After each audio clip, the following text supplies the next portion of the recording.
Olá, eu sou Fábio José de Queiroz, sou professor da Universidade Regional do Cariri e hoje vamos falar, ainda que brevemente, sobre o tema América Latina e democracia.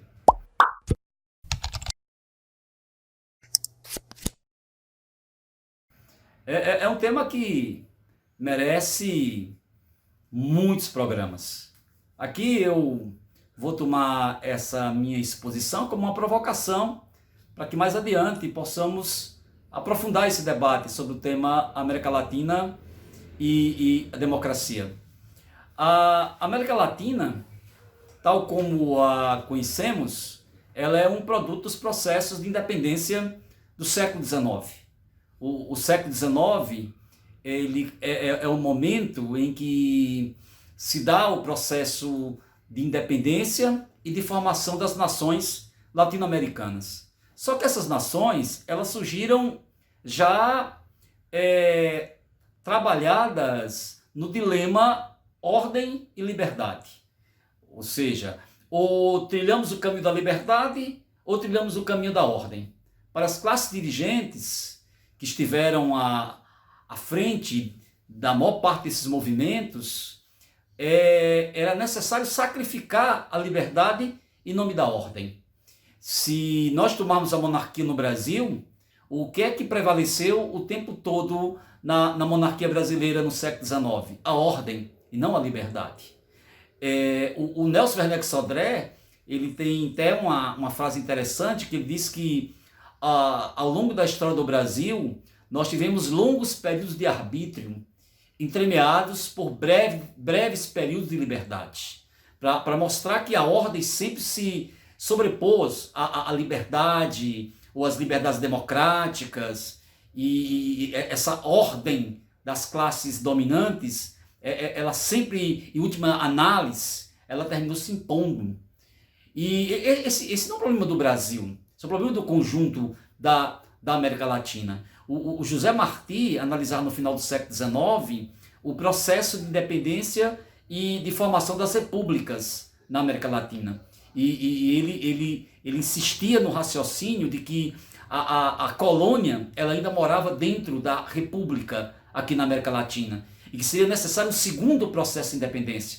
E nesse segundo processo de independência, muito mais importante do que a ordem era o tema da liberdade, porque José Martí sempre trabalhou centralmente esse tema da liberdade. Então, quando nós entramos no século XX, nós entramos já com essa ordem, ela digamos assim, consolidada.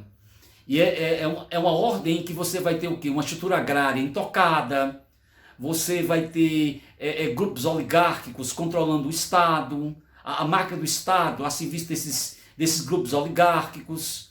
E você vai ter uma situação em que as repúblicas latino-americanas, elas se mantiveram dentro de limites impostos por forças que não eram forças endógenas, né? Mas forças que vinham de fora para dentro.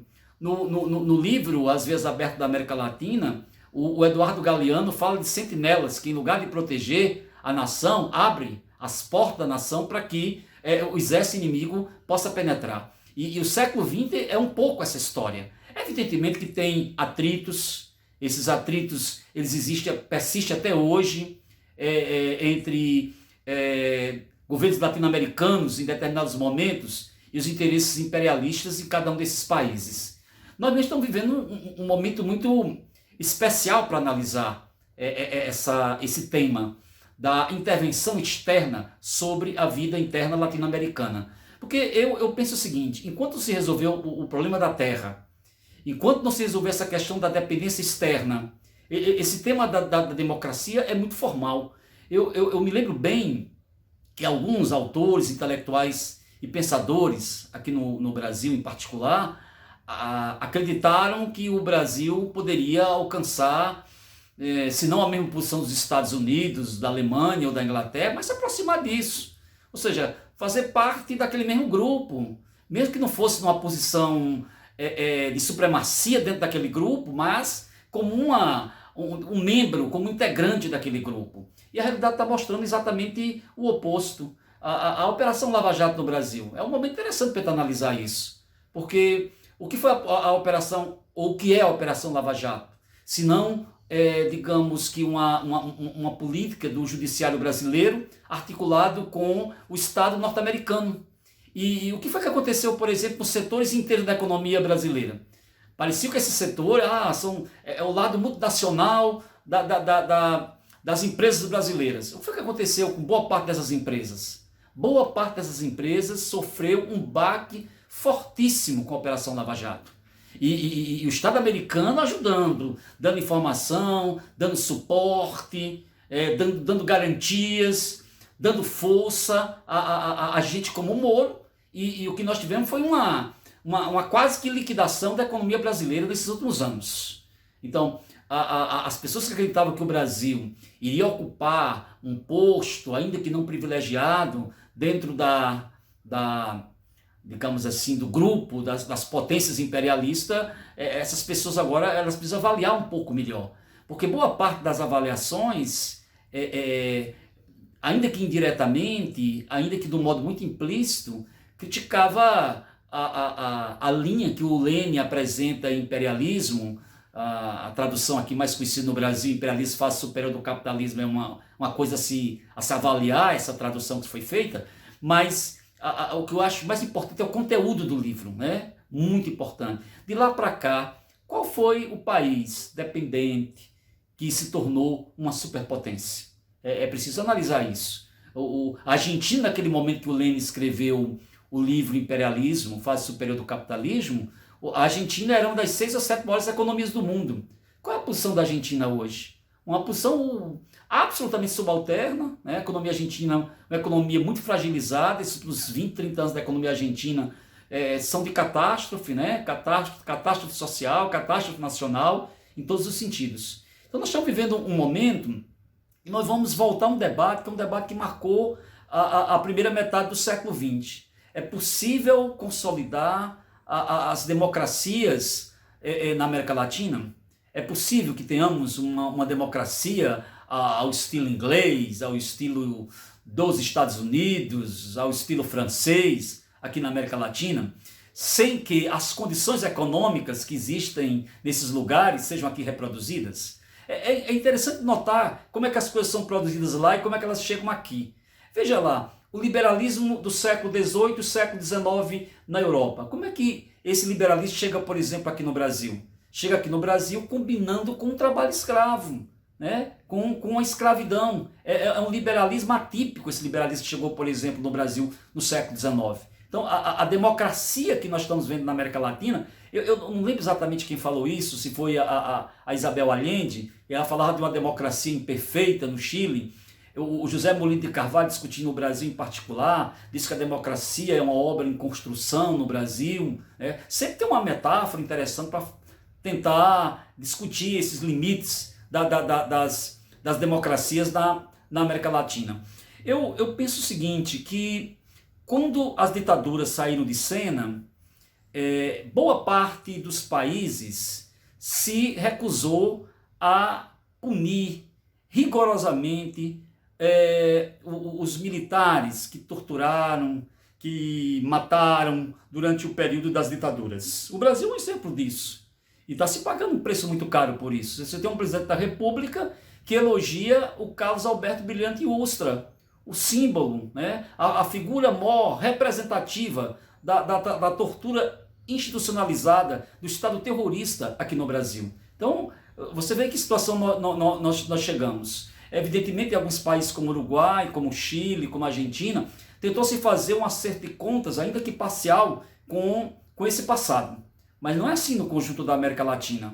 E talvez isso explique porque em Honduras nós tínhamos um governo democrático, eleito pela população, e que foi defenestrado por um golpe, como aconteceu com o Lugo no Paraguai, como aconteceu com a Dilma no Brasil, como aconteceu agora com Evo Morales na Bolívia. Eu digo uma coisa, não aconteceu ainda na Venezuela, que na Venezuela as condições não permitiram que o imperialismo e seus, digamos, seus pontos de apoio dentro da Venezuela defenestrassem o governo também, que eles queriam defenestrar também o governo do chavismo na Venezuela. Então, é importante que a gente discuta o tema da democracia, mas não discuta o tema da democracia separado da intocabilidade da estrutura agrária nesses países. O Trotsky falava da necessidade de democratização das relações agrárias na América Latina. Nós não tivemos a democratização das relações agrárias até hoje na América Latina. Tanto que países tão distintos como Chile e Brasil apresentam concentração de terras muito parecidas, né? Muito parecidas as concentrações de terra no Chile e no Brasil. E também sem se falar dessa intromissão, particularmente do imperialismo norte-americano, sobre a vida política, sobre a vida econômica interna de cada um desses países. O que o Trump faz com relação ao Brasil e ao mesmo tempo encontra a submissão de um governo como o do Bolsonaro é um negócio para se discutir, é um negócio para se debater. Então nós estamos diante de um impasse das chamadas democracias latino-americanas e nós não acreditamos, aí eu não acredito que seja possível, com essas classes dirigentes que nós temos na América Latina, superar esse impasse. A bandeira da democracia não está nas mãos das classes dirigentes que historicamente têm dirigido a América Latina. A bandeira das liberdades democráticas, cada vez mais, essa bandeira está nas mãos dos operários, dos camponeses, dos indígenas, dos negros, das mulheres, dos pobres, né? São essas pessoas, são esses atores sociais que podem modificar alguma coisa no sentido do presente e do futuro da América Latina. Talvez nem devesse mais falar de América Latina, né? Uma região em que os indígenas, que os negros, né, cumpriram um papel tão fundamental, talvez devêssemos falar cada vez mais de Indo, Afro, Latino, América. É esse o futuro ou não teremos futuro com relação ao que nós chamamos hoje de América Latina?